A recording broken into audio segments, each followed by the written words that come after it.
Gordon, we are very lucky. We can travel many countries to play different kind of gongs, right? In several years, we play many different gongs. So can you introduce us different types of gong from different regions? Okay, sure. Yeah. Before that, please subscribe our YouTube channel and press the bell, all our notification, and give us a thumb up. Yes. Okay, you're not going to interrupt me again? No. I can talk now. Yeah. Okay, well, like many gong players from my background in Europe, and probably in America for that matter too, we were introduced to gongs from the European tradition. Yeah. The fact is that these days the big and the not so big German based manufacturers and makers really dominate the new, let's call it the new wave of gong playing, which has arisen since I started playing sort of 15, 16 years ago.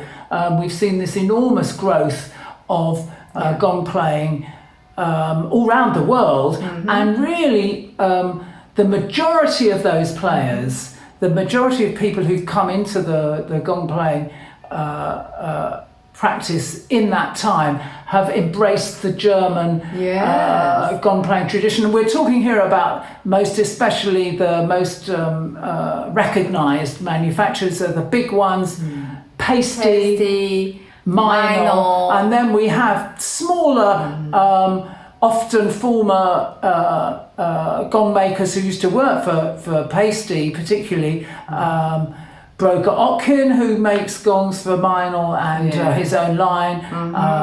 Rolf Nisch, who makes them for, used to work for a long time with, who has for Sona, who is another brand that's kind of came out of the pasty sort of environment. Yeah. So we have with the Gongland, so we have Gongland and Sona, and Sona teamed up with our friends Tom and Abby and Korea for the Tone of Life organisation.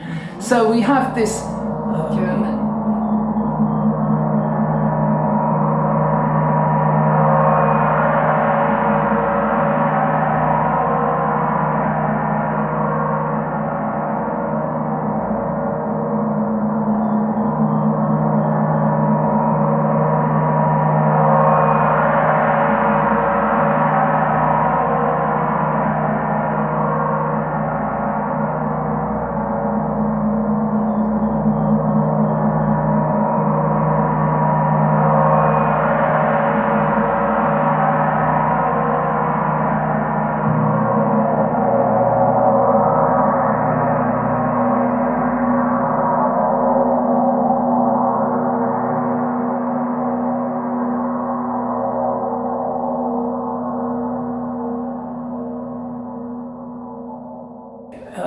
And then there's a plethora of really small craft gong makers within Europe and America who are churning out remarkable pieces. But so there's this European tradition using highly sophisticated alloys.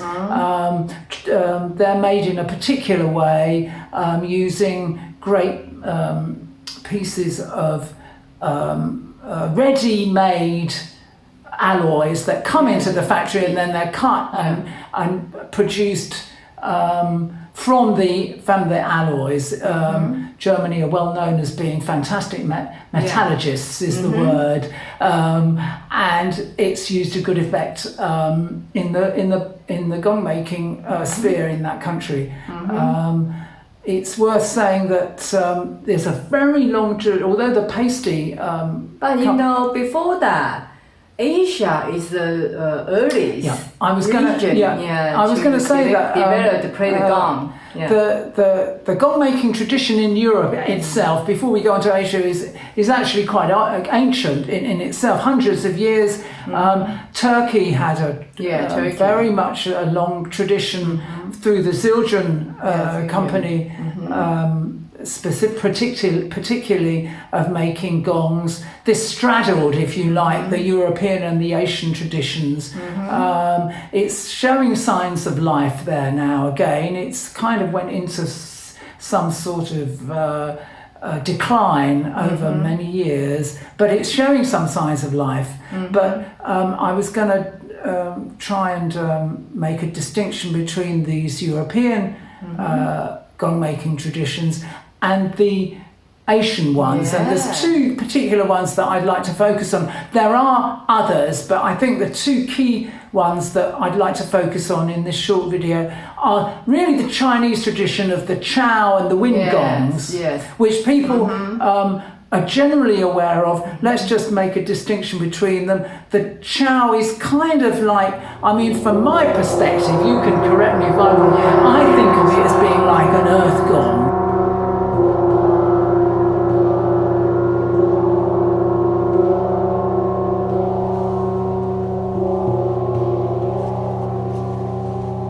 And a wind gong being like a wind gong. Earth element. And actually the wind gong has a Chinese name. Do you know what it is? Earth gong, I mean the Chao gong actually mainly come from Wuhan. That's right. Wuhan, But I thought location. What's the Chinese name for the wind gong? Feng. That's it. Yeah, Feng Luo. The wind gong is very different characters. Yeah. The wind gong, which were actually my first gong was a wind gong that I got in London many years ago. They're flat, shiny and flat, basically, and golden colour. Yes. Whereas the Chao gongs have a rim, and they're like the bullseye. They've got a bullseye design on the front, alternating between sort of golden and brown, you know. The way that they've been created, I think we got video here to show you.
And let's just say that these are very different. They're made in a different way to the German gongs. The actual production process is different. If I can be very brief about it, basically what happens is that they're poured into a mould, and each gong is made from a mould,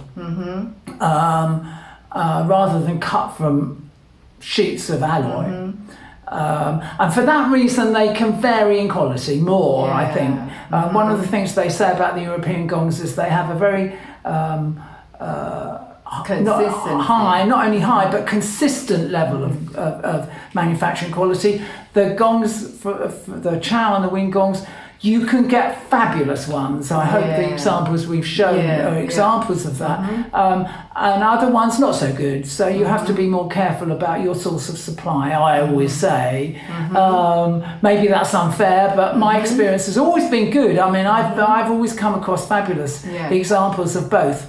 And how about South Asia? Now, these in some ways are the most intriguing because they're the ones that I know least about, in a way. I mean, I have had the privilege of going to play them. Actually, both, I mean, we're talking to you from Taiwan, Taipei, Taiwan, and we know there's a couple of really fabulous gong makers in this country who follow the Southeast Asian, if we like, gamelan tradition. These gongs are typically got a boss in the middle, sometimes called a nipple. It's a raised little dome in the not so little in the case of big gongs, a raised dome in the centre of the gong, which is where you strike them, and they've got whether they're very small and come in tuned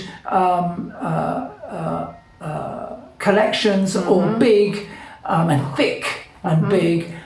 They've got a very pronounced tone, although there are overtones. They've got a very pronounced bass tone. Yes, and very heavy. Right? Well, they can be very heavy. They can be because they're very thick. Yeah, very thick.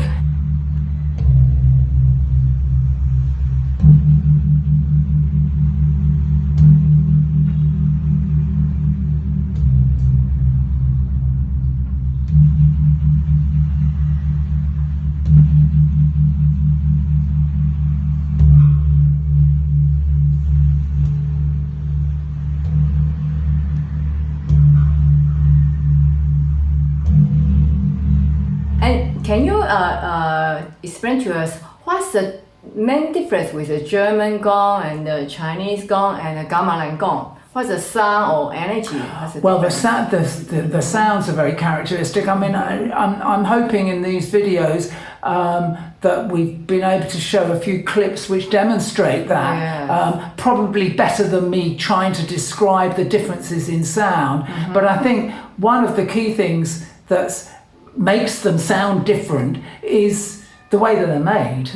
You know, I mean, I think this is absolutely key, and also the way that they're played. I mean, the context in which they play. I mean, the gamelan tradition is very old. Only press the boss, the center, right? And for sure, but I mean, I'm talking about the actual musical tradition of gamelan, and the magnificent ensembles of gamelan orchestras that you can find in Southeast Asia. It's a very powerful cultural tradition which is still very much alive, and there's kind of more artistic derivations of that tradition that we've certainly seen here in Taiwan. There's this wonderful ensemble called the Youth Theatre, who are a kind of a dance and movement and dramatic martial art, who incorporate martial art and theatre and drama and gamelan gongs as well as other traditional instruments, big drums. But the gongs are a very important part of that, and it's that's an example of the way that it's become